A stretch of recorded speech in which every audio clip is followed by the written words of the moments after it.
10 টাকায় এত বড় সাইজের পরোটা পেলে পেট কিন্তু একবারই ভর্তি হয়ে যায়। আজ সকালে বেরিয়ে পড়লাম ভাইয়ের সঙ্গে জলখাবারের খোঁজে, তখনই চোখে পড়লো গান্ধী স্কুলের অপোজিটে এই 35 বছর পুরনো পরোটার দোকানটা।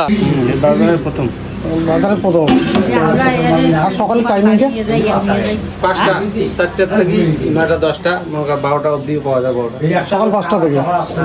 ভাই বলতেছে সেই একাই 10টা পরোটা খেয়ে নিবে। তাহলে তোমরা কমেন্টে বলো কতগুলো পরোটা তোমরাও খেতে পারবে। এইদিকে সঙ্গে সঙ্গে হাতে চলে আসলো গরম গরম পরোটা আর আলু মটরের ঘুগনি। 10 টাকায় এত বড় সাইজের পরোটা, তার সঙ্গে আলু মটরের ঘুগনি কিন্তু খুব কম জায়গায় পাওয়া যায়। আবার পরোটাটার মধ্যে তেল নেই বলতেই চলে। পরোটাটা ছিঁড়ে আলু মটরের ঘুগনিতে ডুবিয়ে মুখে দিতে বুঝলাম পরোটাটা হয়েছে যেমন সফট, ঘুগনিটা হয়েছে টেস্টে লাজবাব। ভাইও তো আবার এইদিকে সেটিয়ে খাচ্ছে, তারও লাগলো পরোটাটা অনেক সুস্বাদু। ভাই তো 10টা পরোটা খেতে ব্যর্থ। তাহলে তোমরা সাবস্ক্রাইব করে নিজেকে বানিয়ে দাও পরিপূর্ণ। তাহলে কোনোদিন সময় পেলে এই দোকানের একবার পরোটা ট্রাই করে যাইও। তাহলে তোমরা ভিডিও দেখতে থাকো, আমি পরোটা সেটিয়ে দিতে থাকি। Bye bye.